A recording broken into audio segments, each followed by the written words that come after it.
बिस्मिल्लाहिर्रहमानिर्रहीम। अस्सलाम वालेकुम वरहमतुल्लाहि वबरकातुहू। हस्बैंड वाइफ का रिश्ता इंसानी रिश्तों में सबसे बड़ा रिश्ता और सबसे ज्यादा नाजुक रिश्ता होता है। हस्बैंड वाइफ का रिश्ता सभी रिश्तों की बुनियाद है। आप अपनी वाइफ का तहे दिल से शुक्रिया अदा किया करें, क्योंकि वो मौत की वादियों से गुजरकर आपको बाप के दर्जे तक पहुंचाती है। हजरत अली ने फरमाया कि आपका एक रब है, फिर भी आप उसे याद नहीं करते, लेकिन उसके कितने बंदे हैं वो फिर भी नहीं भूलता। अच्छा जी, कई बार ऐसा होता है नमाज पढ़ने के बाद सुकून नहीं मिलता, तो आप ऐसा करिए कि नमाज को बहुत सुकून के साथ पढ़ा करिए, फिर ये देखना कि कितना सुकून मिलता है। आप अपनी वाइफ को खुश रखिए। अच्छा जी, जब वाइफ प्रेग्नेंट होती है उस टाइम पे हस्बैंड या फिर कोई और रिश्तेदार उससे उलझता है और लड़ाई झगड़े की कोशिश करता है, तो आप इस बात को याद रखें कि डायरेक्ट उस बच्चे पे असर पड़ता है। जब आप अपनी वाइफ को टेंशन देते हैं तो आप याद रखिए कि वाइफ को टेंशन देने से बच्चे पे असर पड़ता है और बहुत गहरा असर पड़ता है बच्चे पे। तो आप इस बात का ध्यान रखिए कि आपकी वाइफ प्रेग्नेंट है तो आप किसी तरह की अपनी वाइफ को टेंशन न दें। आप अपनी वाइफ को जितना हो सके उसको खुश रखें, ताकि आपका आने वाला बच्चा इंशाल्लाह हेल्थी रहेगा। अच्छा जी, वाइफ को कमजोर और बीमार बदसूरत बनाने में जो सबसे ज्यादा हाथ होता है वो हाथ होता है हस्बैंड का।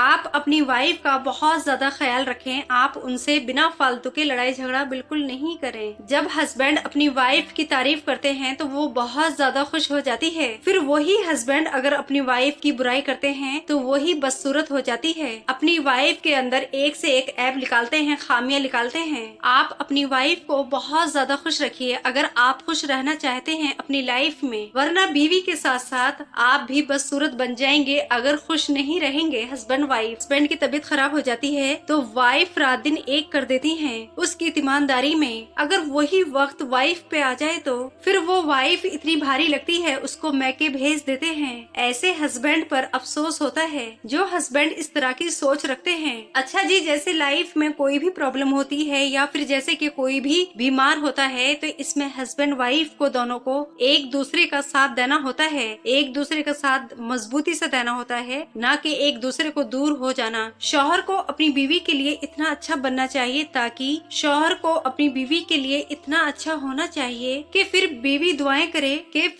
दुआएं करे कि मेरी बेटी को भी ऐसा ही हम सफर मिले। एक औरत के सब्र और एहसास का तब पता चलता है वो अपनी औलाद की खातिर एक ऐसे खानदान के साथ जिंदगी गुजारती है, ना तो उसकी इज्जत करता है और ना ही उसकी जो जरूरतें होती हैं वो पूरी करता है। ऐसी औरत सच में बहुत अजीम होती है। अपनी हस्बैंड अपने खानदान वालों के सामने अपनी वाइफ की इज्जत न करे तो वो आदमी बेकार है, क्योंकि इज्जत और मोहब्बत देना ये हस्बैंड का हक है। हर हस्बैंड वाइफ पे एक वक्त ऐसा आता है कि बहुत सारे लोग रिश्तेदार उस रिश्ते को कमजोर करने की कोशिश करते हैं। जो उस मुश्किल वक्त से निकल गया तो वो सीख गया कि मेरे रिश्तेदार कैसे हैं, और जो लोगों की बातों में आ गया उसका मुकद्दर ना खत्म होने वाला दुखड़ा है, वो रोता रहेगा। आप अपनी वाइफ की कभी आंखों में आंसू नहीं आने दीजिए, क्योंकि जब वाइफ रोती है तो हस्बैंड की जेब से बरकत उड़ जाती है, फिर एक एक आंसू महंगा पड़ता है, फिर हस्बैंड की हालत भी रोने जैसी हो जाती है। सिर्फ अल्लाह सुब्हानो तआला की ही मोहब्बत ऐसी है जो हमें तकलीफ नहीं देती, हमारा जो जहनी सुकून होता है वो नहीं छीनती, जहाँ गलतियों पर हमें तन्हा नहीं किया जाता। आप याद रखिए, आप अल्लाह सुब्हानो तआला से अपनी हैसियत के मुताबिक मांगते हैं और मेरा रब तो आपको अपनी शान के मुताबिक नवाजता है। आप इस बात को याद रखिए कि शैतान आप बहुत ज्यादा डराता है, और वो कब डराता है? वो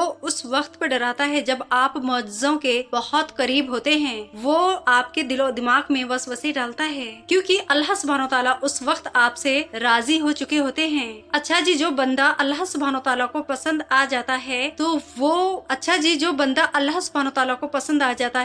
शैतान को पसंद नहीं आता। शैतान उसके अंदर एक से एक बुराई निकालता है। जब हम हिदायत की तरफ होते हैं तो हमारे दिल में हिदायत की ख्वाहिश सबसे ज्यादा होती है। हम दुआओं में हिदायत को सबसे ज्यादा मांगने में लगे होते हैं। अच्छा जी, जब हम भटकने लगते हैं तो हमें पता ही नहीं चलता कि हम किधर जा रहे हैं, क्योंकि हमारे दिलों से वो हिदायत निकलने लगती है। इसलिए दुआओं में आप अपने लिए हिदायत जरूर मांगा करिए। हजरत इमाम अलैहिस्सलाम फरमाते हैं, जब आपका दिल चाहे किसी के गले लग कर रोने का, तो आप कुरान शरीफ को जरूर गले लगाना और उसको पढ़ना। आप कुरान शरीफ को जरूर गले लगाना और उसको पढ़ना। जब आप तवक्कुल करें तो आप बिल्कुल भी ये नहीं सोचें जो हमने मांगा है वो मिलेगा कैसे, तो आप सब्र करिए। जो आपने अपने रब से मांगा है वो जरूर मिलेगा, और कैसे, कहाँ और कब मिलेगा ये तो सिर्फ आप वसीले बनाने वाले पर छोड़ दीजिए। ये तो सिर्फ मेरा रब ही जानता है। अल्लाह सुब्हानो तआला तो वो दोस्त है जिनसे हर दिल की बात कही जा सकती है। आप अपने दिल की कोई भी बात कह सकते हैं। अगर आपके पास बात बताने के लिए कोई अल्फाज नहीं है तो आप बस जानमाज पर बैठ जाइए। मेरा रब तो